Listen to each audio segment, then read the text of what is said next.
Indonesia.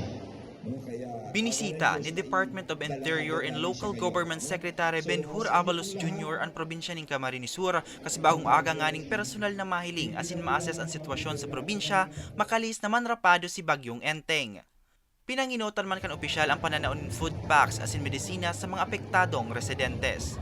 1,000 na pamilya ang naging benepisyaryo kaini sa syudad ni Naga na hali pa sa Barangay Igualdad, Abella, asin Barangay Santa Cruz na naging venue kan aktibidad. Sigun sa Pamayokan City Social Welfare Development Office na si Annabel Vargas, 10,000 na pamilya ang nai-record nindang naapektuhan kan pagbaha sa syudad, alagad 3,000 pa sa ng pamilya ang natawanan ng food packs ng gobyerno nasyonal sa paagi kan sa indang ahensya.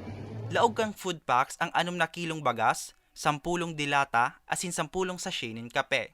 Pigalat man daninda ang Quick Response Fund para sa dugang na ayuda sa mga apektado pang pamilya. Actually, nakataon nakahagad na kita ng 2,000. So another finding 1,000, naka 3,000 na.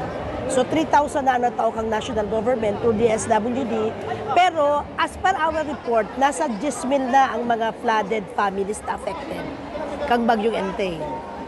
So kulang pang maray. Kaya si Quick Response kan syudad, yun naman to ang pagpiprepare niyan para makatauman. Magigiramduman kan nakaaging Lunes kan ipinasa irarom sa state of calamity ang syudad ni Naga huli sa matinding epekto kan Bagyong Enteng.